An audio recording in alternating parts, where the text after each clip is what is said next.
Hello and welcome, Success Grid Nation, to a new episode of the Success Grid podcast. My guest today is Mohr. He helps entrepreneurs transform their frustrations into freedoms by using a variety of frameworks that help you cut through the chaos and overwhelm of running a business.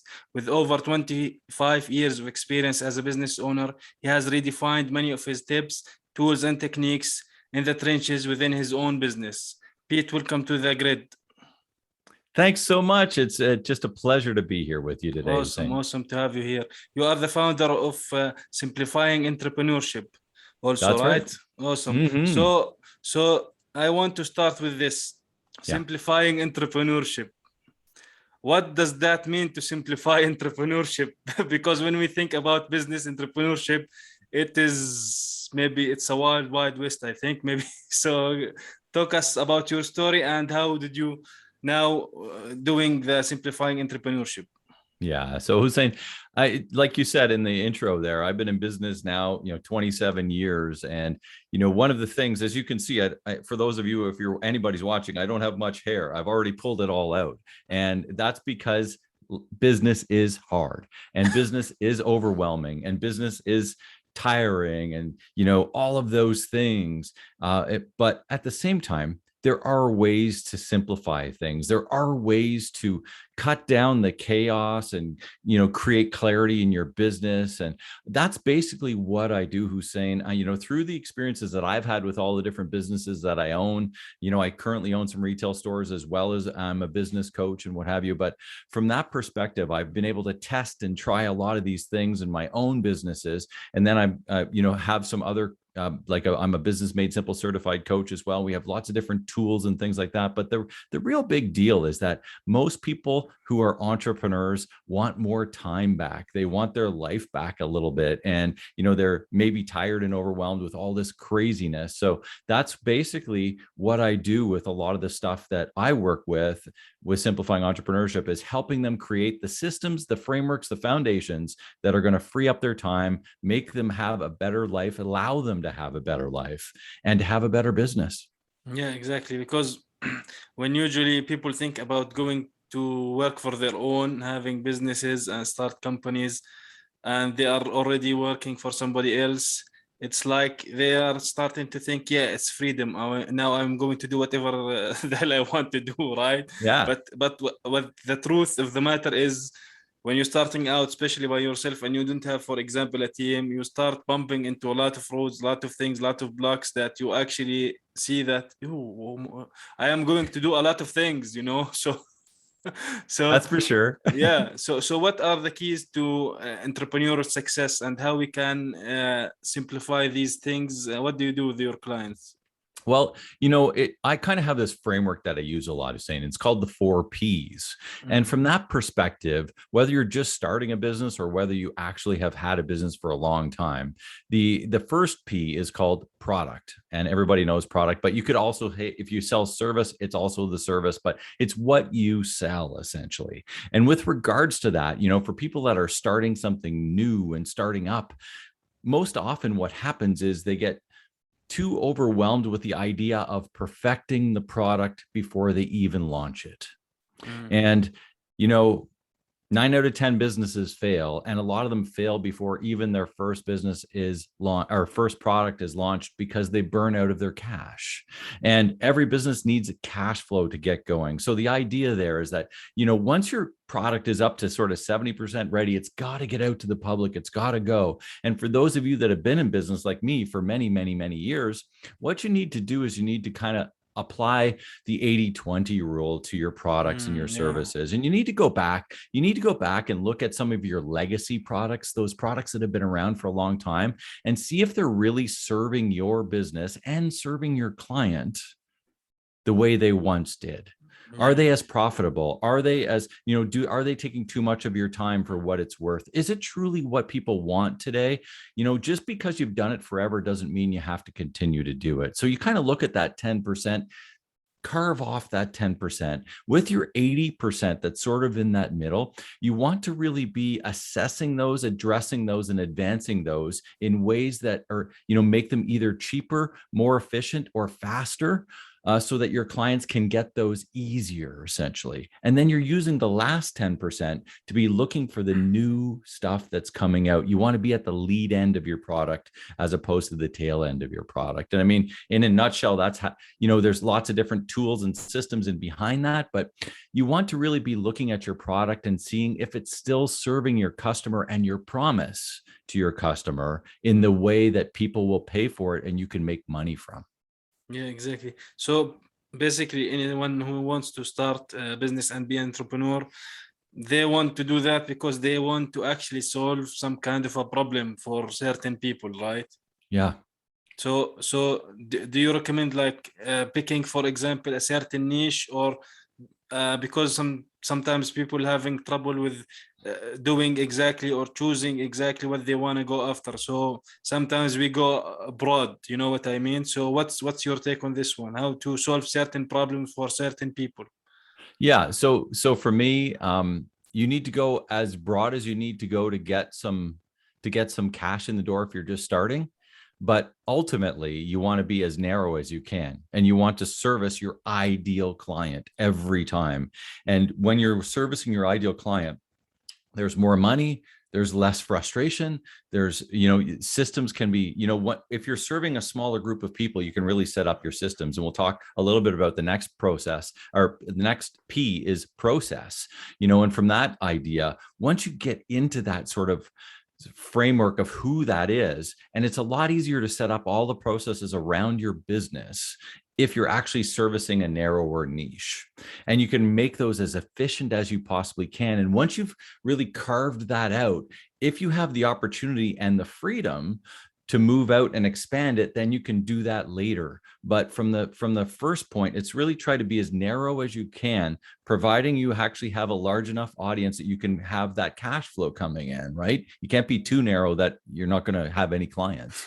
But ultimately, that's the idea of really honing down so that you can have the authority within that group and really look as the expert in that group as well, right? You need to have the empathy with them and the authority so that you truly understand them, and you can build your marketing plans and all the different processes around it. And, from the processes that you have in your business, you can do that same sort of system where you're looking at that 10% that you've had for a long time, the stuff that's collecting dust on your back shelf, in a book that's nobody in your business is using anymore. It's in, it's not even in maybe a digital file. It's hidden away somewhere that nobody's even looked at it. Well, just carve it off. And the 80% of the processes that you're using in your operations, in your marketing, in your human resources, for everything that you're doing, there are so many processes in your business that you have to be continuously updating. And, we're never perfecting anything. Nothing is ever perfect,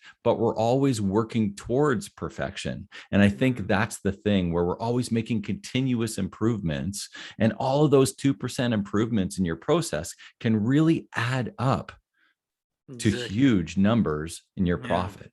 Exactly. Yeah. It should be maybe it's a business, big business is built over time, so it's not like you are going to be a huge business in like a small period of time, unless something miraculous happen, I guess so. Yeah, but I mean, we create our own luck, really, from that perspective, but that doesn't mean that you're going to be lucky, right? It takes time to build this stuff. Yeah, so I guess this, you have to work, so you will see the opportunity here and there when you work and do your job and innovate things and be creative. And I guess because a lot of people say like business, it's about innovation and marketing, right? So when you do these things, some opportunities, more of them will open for you and with time. For sure. Yeah. And, you have to give, we were talking a little bit about innovation, but the processes allow people like us, the leaders in the business, to actually be able to have time to innovate. Because if you're mired down in those frustrations of managing every little detail of your business every day, you don't have time to innovate. You don't have time to look for those new things and to be on that leading edge that you want to. And I'm not saying you have to live on the leading edge, because that's not for everybody either. But at the same time, you have to be in the know, and you have to give yourself time in order to be researching that sort of stuff and allowing that as a piece of your process of leadership, and including that into your time frame, your time mapping that you're doing for the given week, and allowing yourself that opportunity, because that's what's going to help you break some of the ceilings that you're going to be going through in the growth of your business. Yeah, exactly. So, but with entrepreneurship, sometimes it's really hard. A lot of entrepreneurs like hit a wall, I guess. So Yeah. how do you, for example, help them deal with these setbacks or frustrations? Well, with those, when we're hitting those ceilings, it's typically around process that they don't have that aligned properly. And the next piece is people. And from that side of things, a lot of entrepreneurs don't want to or feel uncomfortable about delegating. Yeah, that's true. A lot of entrepreneurs, we want to do a lot of things ourselves, so it becomes overwhelming. And this is one of the reasons that you actually hit the wall. Hussein, we feel, as leaders of the business, we feel that we should know every single little thing. Like if my team doesn't understand, or if my team's asking me a question and I don't have the answer, if my customers are asking me a question and I don't have the answer, or my suppliers are asking me and I don't have the answer, then I'm going to look silly. And I don't want to look silly.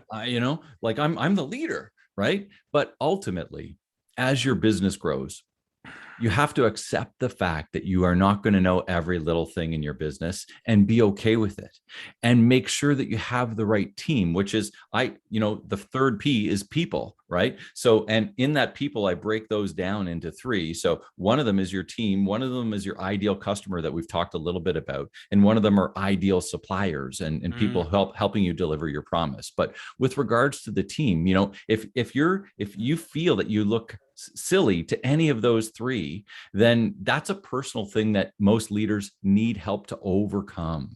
And when you start releasing some of that stuff, but you can't release things to people and elevate them in your business unless the process is set up in a case that you can manage that and they understand through the vision and the mission of your business what it is you're trying to achieve, so that everything is in complete alignment, so that you're going to achieve the goals. And that's that whole idea of communicating as a leader through your product, through your process, through your people, in order to come to the profit, and it's such an important piece. Exactly. So but sometimes it's like we want to quit the job that we are working on, and we want to have our own business, but the business itself becomes our job. Absolutely. Right? So We all have to work. but how not to make the business on us and we own the business? Yeah, well, that's the big thing, right? And we get in business to have a better life, right? And that's the goal for every entrepreneur. We want to have a better life. First thing is understanding, what does that better life look like? And I think most people don't do that justice, Hussein. They don't spend the time to actually envision their own better life, because it's until you understand what you truly want out of life, then you can start designing the business to give that to you. And I think so many people just think about designing the business, but the reality of it is if you're the owner, you're designing the business to support the life you want to live. And that's the hierarchy. And people forget that. So they get mired down in just trying to build a better business, forgetting about why they even want to have a better business, because they want to have a better life. They want to have better relationships. They want to have better health. They want to have more wealth. They want to have, what they want is what they want. And it's all unique to each of us. And that's perfectly fine. But knowing what you want is a different thing. And a lot of time people don't know what they want. So they can't, they're just building this business expecting it to deliver that. But it doesn't, because it's not set up to deliver what they truly want. And that's a big piece of the puzzle when I'm working with my clients at Simplifying Entrepreneurship, is really delving down into what they want out of their life, so that they can create their own job, like you said, within their business so that they can have that happen. We can get them up into their genius zone and bring other people along in their business to their genius zone. And when everybody starts moving up and doing what they're truly awesome at within the business, then you're creating these freedoms, and not only freedoms for you as the business owner, but freedoms for your team. And that's going to help them love their job more, understand their job more, lots more longevity, all those good things along what come with good team relations as well. Exactly. So you yourself had multiple businesses. You found it multiple, working multiple ones. Yeah. So how did you manage multiple things at the same time, let's say? Yeah, well, it comes up to that fourth P. So we had the product, we had the process, we had the people, and then we have the profit, right? And the fourth P is all important. If you don't have profit in your business, then you can't buy your time back. There's only 24 hours in a day, and you can't use less, but you can't buy more. Definitely you can't. So there's only 24 hours. And until you have enough profit that you can buy other people's time to help you elevate and use their services, and when I say buy other people's times, that comes down to like buying apps and programs and different things that are going to free you up from your time as well, right?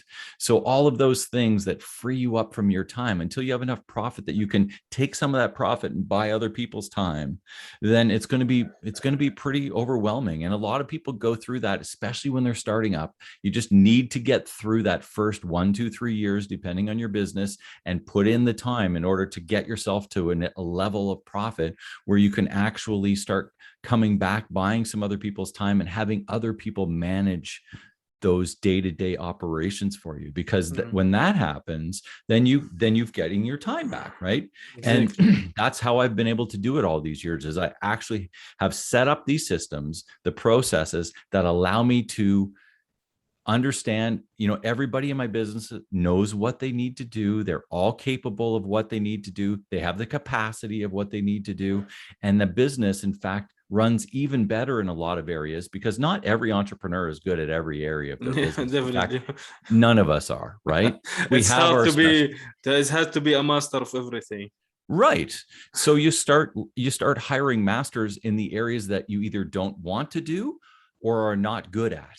And that's the low-hanging fruit. And you start hiring specialists in those areas so that it's taking that time that you're spending off of your plate, putting it onto theirs. They're going to do a better job anyway. Yeah. And then you can move up into the areas that you're doing really well at. That means you're going to excel the business. The momentum's going to start. And then those people are going to do an even better job underneath you. And from that perspective, as the leader, then you're really looking at the dashboard of what's going on, as opposed to the minutia, all the small things.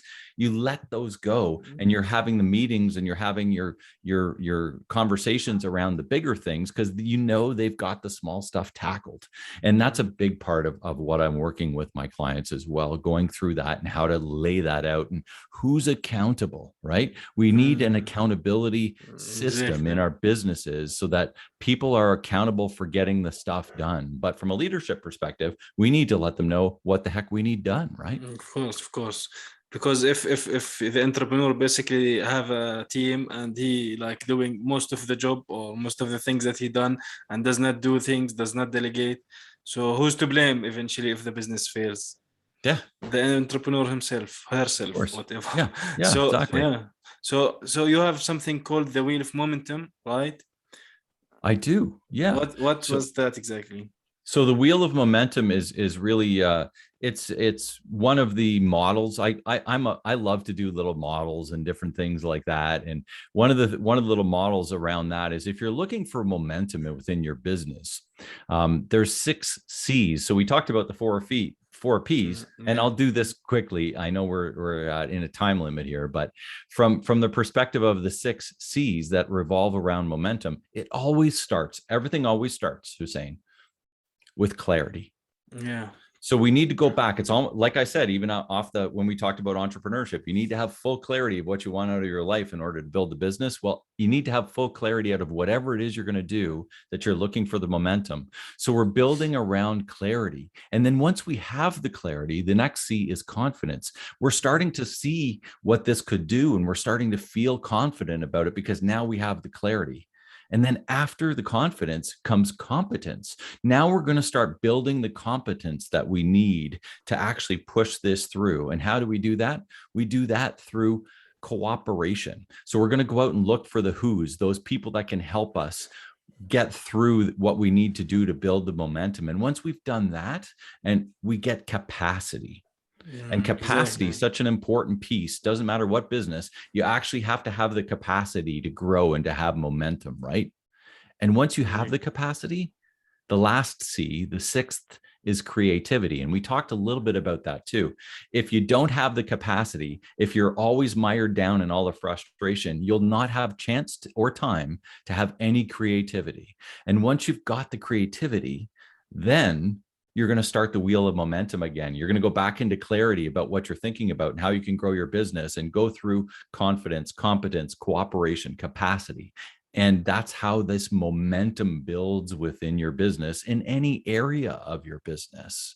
And so if you're ever stopped at any area where you think, you know what, we don't have enough capacity, then you go back and you look at cooperation, or you go back and you look at competence, right? And if you're stopped at creativity, saying I don't have any time, then you have to go back and say, I need to build my capacity. I need to get more people. I need to get more widgets out, or whatever the case is, so that I can get my time back to create, so all of that is around the idea of building momentum. And that's essentially the 1 minute version of the wheel of momentum. Yeah, actually, I love that, because you mentioned, like, in order to be creative, you need to see certain things, and let's say have a little bit of time on your own, or the creative team, let's say, on the side.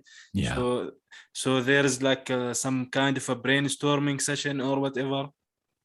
And these kind of things that make people do certain things, and you are doing these kind of things on the side separate, can give the business the growth that it needs, and it could build up faster than it could be, actually. For sure. Yeah, for sure. awesome. Yeah. So what would you say our takeaway from this episode for the audience?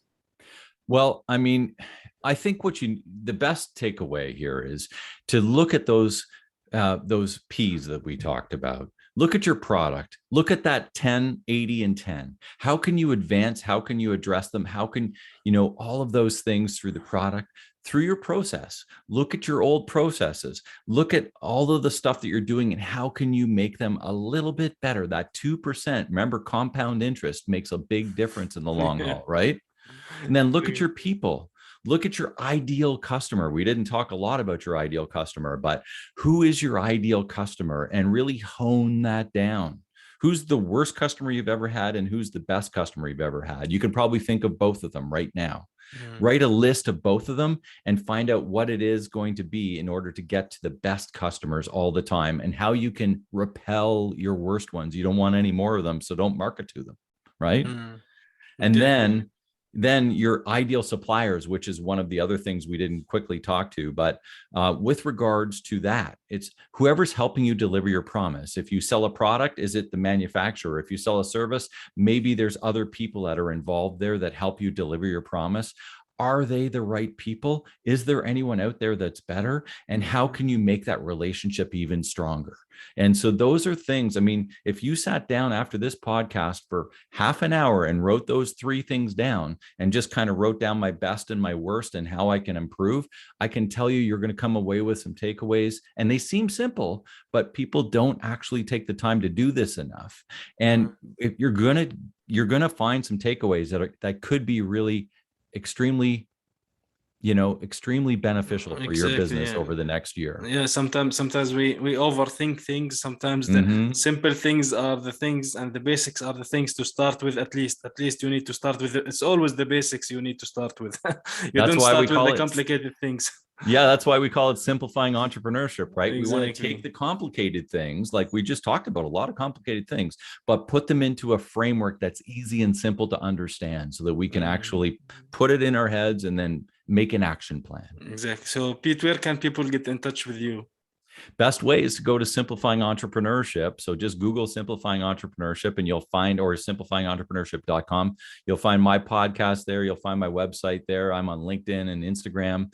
On my website these days, in the upper right-hand corner, we've just issued a brand new business assessment, which is really, really awesome. It takes about 12, 15 minutes to do, and it will kick you back between, depending on how you answer, kick you back between 40 to 60 pages, a PDF document of how you can improve your business and your life as a leader and what you're doing really, really well. It's free of charge, but it's a really impressive document, and we're kind of proud. So if anybody wants to take that, that's part of my Business Made Simple side of things and coaching side of things. But it doesn't, like I said, doesn't cost anything, and it's got just a lot of good information there.